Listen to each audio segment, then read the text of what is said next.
What's up guys, it's here, Bayanino or Quadigy, and welcome back to another video of Call of Duty Cold War Warzone. I hope you guys are all having a beautiful day, and in today's video, we're doing something a lot more different than what I usually do in my videos. I'm actually going to be going over my graphics settings and my audio settings. In specific, we might go over some other settings as well, but in specific, graphics and audio settings, because a lot of you guys have been requesting what my settings have been. So shout out to you guys that commented on my videos asking for my settings, because this allowed me to kind of, push me towards making this video. And if there's anything else you guys want to see on my channel, definitely let me know in the comment section below. In addition, I just wanted to say thank you guys for 64,000 subscribers on the YouTube channel. As you guys all know, we're on our way to 100,000 subscribers. So I would really appreciate it if you guys dropped a like, subscribe if you're new, turn on post notifications, because I upload every single day on the world of Call of Duty Warzone, Cold War, or Modern Warfare multiplayer. Just kind of depends on what I'm feeling. And especially since around 90% of people that watch my videos aren't even subscribed, I just want to make sure you guys get the leg up on all the latest content, entertainment, and tips regarding the world of Call of Duty Modern Warfare / Warzone / Cold War. Let's see what I gotta do to, make my game look good. A lot of you guys ask, like, yo, how do you make your game look so good, or whatever the case is. So let's go over to our settings here, and here we go. So before we fully dig into this, I'd like to let you guys know that last year I played mainly on PS4. This year I'm mainly on PC / PS5. When it comes to Warzone, I'm more on PC, because even on PS5 there's no FOV slider, and that FOV slider is one of the biggest things to have when it comes to Warzone here. When it comes to Cold War, I'm more often on PS5 just because I love the PS5 controller, and we still can't use the PS5 controller on PC. Otherwise I'd probably be PC full time, just using my PS5 controller. That PS5 controller is really goated. So that being said, I am going to be going over my PC settings to give you guys the best possible graphic settings. However, some of these settings can transfer over to console, and if this helps you in any way, definitely let me know. And if you guys are curious about my rig or my computer, I only have one computer, and these are some of my specs. I think that's what it's called, specs. I'm not really a big PC person. I don't even know if I'm showing all of my specs or necessary specs, but there you go if you guys are curious as to what I have. But I don't have the greatest PC in the world, but obviously it's a very, very good PC to help me, stream, record, and all of that. I wish I had a second PC, so I can stream on this PC or record on this PC and then stream from that PC. I might invest in that in the future, but if you know anything about that, definitely let me know on Twitter and or Instagram if you know how to hook that up. It just sounds annoying having to have two PCs to do this, but yeah, let's get over these settings. So display mode, you gotta have it on full screen. If you don't have your display mode on full screen, you're not gonna get the full resolution of the game. Like I used to do full screen borderless or full screen extended window. Those actually don't help you that much in seeing people from far away. So you want to have full screen on to get the best possible experience in the game. So trust me on that. Display monitor, I mean, that's the monitor that I have. Display adapter, I have a 2070 GPU, that's my only option. My GPU is pretty nice. I've been having it for over a year now, year and a half probably. Screen refresh rate, I play on a 144 hertz monitor, 1440p, 144 hertz monitor. So obviously I have the screen refresh rate as high as I can. And here's my render resolution. Now the reason why it's so low is just because I'm trying to max out my frames, and whenever I try to record and play at the same time, I can't have it. Preferably for me, if you guys don't do YouTube or anything, you want to have yours to 100. 100 gives you the render resolution of 1920 by 1080, which is pretty freaking standard. And if your PC can handle that, or you don't mind losing the extra frames, then have it here. It's really, really nice. But me, I want to have the extra frames. I want to be able to play it to the best of my abilities. So I only have mine at 80. I used to have mine at 67 or 66, whatever the lowest one was, just because I didn't exactly know what this meant. But after I saw some videos and saw what this actually is, I keep mine at 80. 80, it looks decent for you guys to see on YouTube.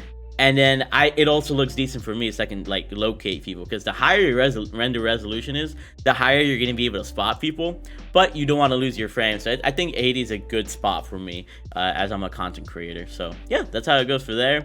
Aspect ratio, I just put it automatic. I don't really know what this does. I just leave it at automatic because I don't think it really is going to hurt me or help me in any single way.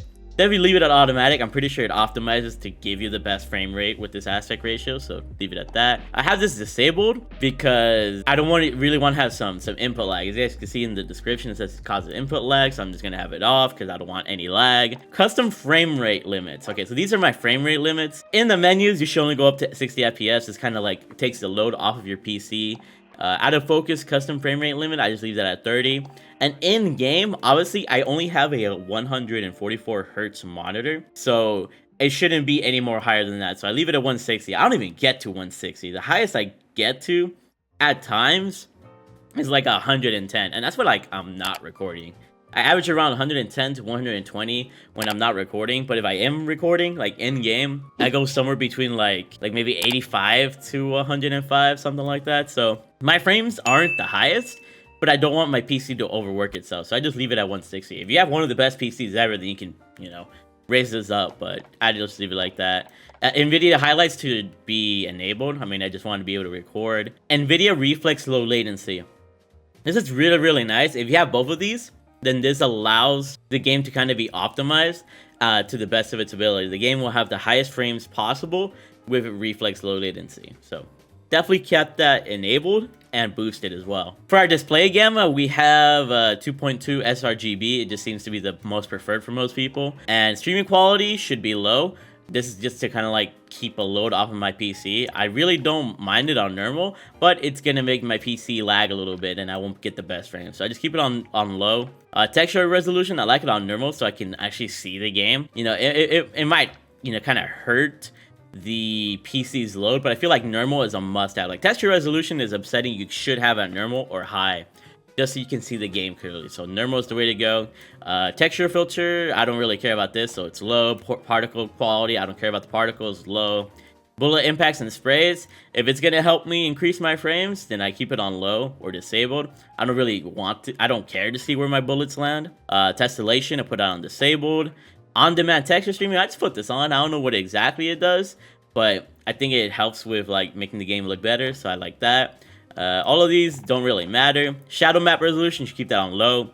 Cache, spot shadows, low, disabled. Particle lighting, low. A lot of these don't really matter. Ray tracing, I just keep that disabled because it does increase your workload on your PC a ton, and I don't feel like you really need this unless you just want your game to look really nice. And to me, I really don't care about the graphics as much as I want my game to just feel good. So that's pretty much the focus on my videos. But for some reason, you guys still say my videos are good, so thank you for that. Ambient occlusion, you can just disable it. Once again, these are just like for fancy stuff. Like if you're playing campaign, you can like enable these, but I'm not playing campaign, I'm playing Warzone. For anti-aliasing, I just have it at Filmic SMAA T2X. It just looks the best when I have it on. I don't know what it is. Depth of field, I turn off. Filmic strengths, I just leave it at 1, just to avoid visual noise issues. I just listen to whatever the captions tell me. And then for world motion blur and weapon motion blur, you need to disable this. Because I explained this in one of my previous videos, but if you guys look at these images, if you look at the house on the right, if there was a person there, it would be harder for you to see a person peeking out of that window if you had it on than if you had it off. So world motion blur being off gives you a big advantage in performing well in the game. So make sure to have world motion blur off for that reason. And then my film grain is at 0. It just makes the game look better. And yeah, that is exactly how the game looks on my PC. Now, yes, I did give you guys my graphics settings, but this is more so like the game looks kind of less blurry and more like apparent. This doesn't really take into the effects of the colors of the game. Now, a lot of you guys are saying that my game looks really colorful, and I'm going to show you guys how to make it so that your game also looks colorful as well. So let's go into a game and I'll show you guys what you can do to make the game look better. Now, you guys may realize that the game looks like this for me, but if I do Alt-Z, I can pull up this Geforce Experience thing. Now, this is only if you have an NVIDIA graphics card, by the way, and since I have the 2070, I can do this. So I can go over to 3 here, and bam, the game just looks beautiful. And that's because of these brightness and contrast settings. Exposure's at 0, 62% contrast, highlights negative 100, shadows negative 78, gamma 12%, sharpen is at 59%, and then I ignore the film grain completely.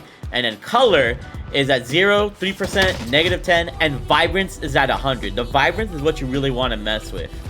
So this is just from like my own PC. like, if you guys can see here, I can turn this off, and the game is gonna look ugly again. If I turn it on, it looks great again. So, it's all thanks to this that I can make the game look good from my end. But the funny thing is, I don't even use this in my recordings. I actually leave the game filter off. I don't use a game filter in my recordings, actually. I actually do some post-editing to make the game look good. But this, you guys can see, the game looks so much better with these colors. And that's exactly how you do it.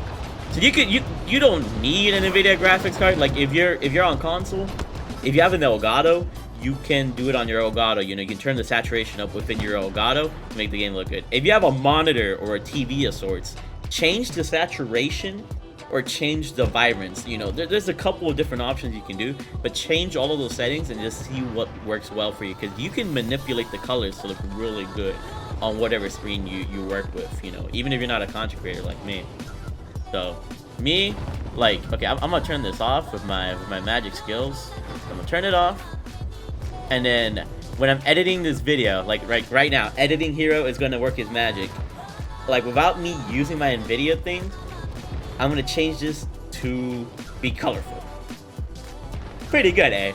So in my Sony Vegas software, I just go over to color correction, I think it's called. I add that effect and turn up the saturation, and bam. Obviously not too high. I try to make it so that the colors look reasonable, and that's what you get here. So that's pretty cool.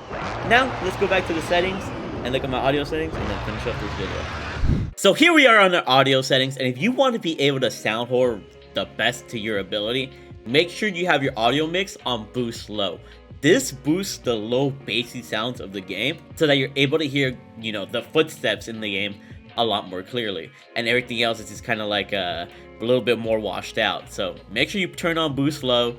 Make sure your master volume is at 100 so you can hear the game to its full capacity. You want the music volume to be super freaking low, because the music on this game do be kind of distracting, and you just want to hear the footsteps. Same thing with the dialogue. The dialogue can be useful though, because obviously they have good callouts, but you want the dialogue to be lower than your effects volume, which is what should be at 100, because then you'll hear the footsteps of the game super high. You'll hear kill streaks super high if they're being used. Just make sure this is your audio mix right here. Like, you need to have these settings in order to hear footsteps to the best of your ability. Now, is there anything here important that I should go through? Nah, everything else is just kind of like personal preference. But yeah, those are the best graphics and audio settings for the world of Call of Duty Cold War Warzone. You can use some of the same concepts here and apply it to Cold War multiplayer. Obviously, the settings aren't exactly the same, but they should be similar enough that you should have learned something from this video. And yeah, if this video helps you, look at the game really beautifully, or you're able to sound horror opponents like crazy, make sure you guys drop a like, subscribe if you're new, turn on post notifications. Like I said, I upload every single day, and I just really want to hit 100,000 subscribers by the end of this year. It would mean the world to me. So like I said, if these settings help you, help me. It'd be really appreciated. If you like this video, maybe check out my other videos as well to, kind of finalize your decision. Anyways, thank you for being here. Thank you for spending time with me.